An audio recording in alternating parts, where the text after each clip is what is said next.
दोस्तों नमस्कार, महेश सिंह का अभिवादन स्वीकार करिए। दोस्तों, उत्तर प्रदेश के मुख्यमंत्री योगी आदित्यनाथ ने आज फिर कांग्रेस को आड़े हाथों लेते हुए साफ तौर पर कहा कि नेहरू की वजह से कश्मीर आज भी विवादित है। यदि नेहरू समय रहते इस पर ध्यान देते तो शायद कश्मीर का विवाद कब का खत्म हो गया होता।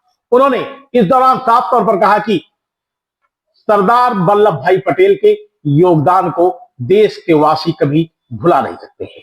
उनके द्वारा रियासतों का विलय किया गया। इसके साथ साथ अखंड देश में अखंडता को लेकर के तमाम तरीके के प्रयास किए गए। प्रदेश के मुख्यमंत्री योगी आदित्यनाथ सरदार वल्लभ भाई पटेल की पुण्यतिथि के मौके पर आयोजित श्रद्धांजलि समारोह के मौके पर आयोजित एक जनसभा को संबोधित कर रहे थे। उन्होंने इस दौरान सीधे कांग्रेस पर हमला बोला और कहा कि कांग्रेस ने जो कुछ भी इस देश के लिए किया, यही वजह है कि आने वाली पीढ़ी उनको किस तरीके से याद कर रही है।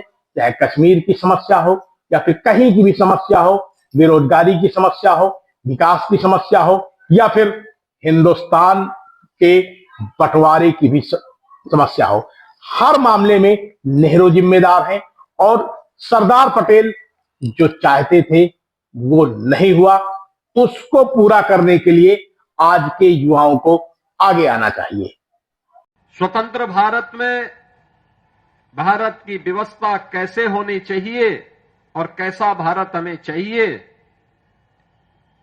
भारत के अंदर की उन सभी रियासतों को जिनकी संख्या देश के अंदर उस समय 567 थी, इन 567 रियासतों को भारत गणराज्य का हिस्सा बना करके वर्तमान भारत का जो स्वरूप है, अगर सही मायने में कहें तो इस वर्तमान स्वरूप के शिल्पी के रूप में यह भारत सदैव लौह पुरुष सरदार वल्लभ भाई पटेल का स्मरण करेगा। इस स्वरूप उन्हीं की देन है। हर व्यक्ति जानता है, जूनागढ़ का नवाब, हैदराबाद का निजाम नहीं चाहते थे कि भारत गणराज्य में शामिल हो,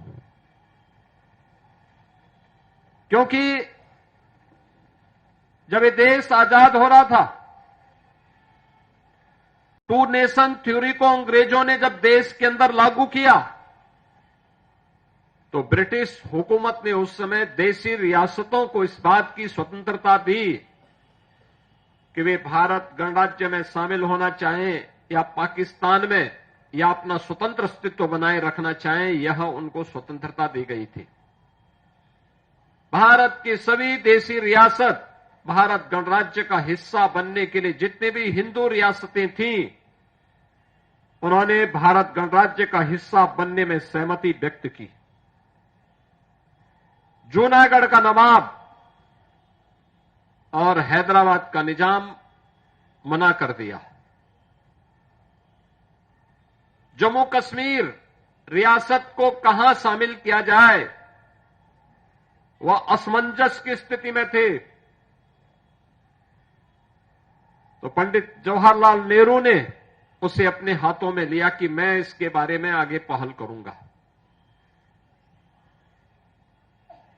जूनागढ़ और हैदराबाद को भारत का हिस्सा बनाना है और एक रक्तहीन क्रांति के माध्यम से केवल सरदार साहब की सूझबूझ के परिणाम स्वरूप ये दोनों रियासतें भारत गणराज्य का हिस्सा बनी। जूनागढ़ के नवाब को और हैदराबाद के निजाम को देश छोड़ करके भागना पड़ा। जम्मू कश्मीर पंडित नेहरू के हाथों में था। उन्होंने जम्मू कश्मीर को इतना विवादित करने का काम किया कि वह भारत को लगातार आजादी के बाद डसता रहा। उग्रवाद, अलगाववाद, ये उसी कश्मीर से पंडित नेहरू के कारण देश को प्राप्त हुआ था।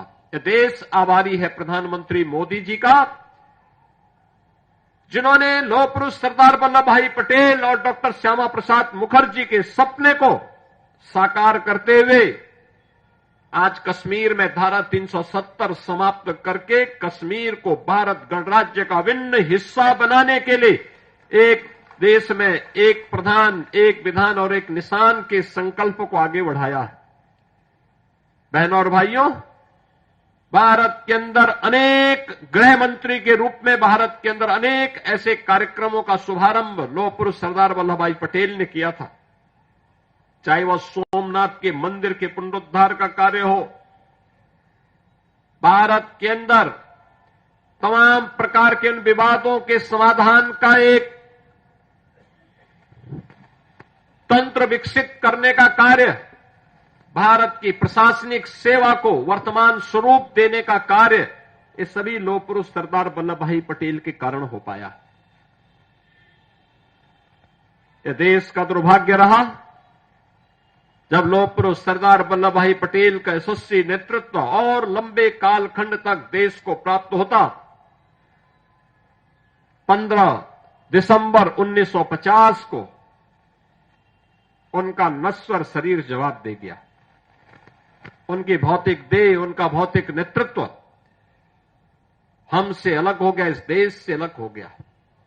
लेकिन उनकी स्मृतियां, देश के प्रति उनकी सेवाएं, देश के प्रति उनका योगदान हम सबके लिए एक चिर स्मरणीय अध्याय बन गया, एक नई प्रेरणा बन गई।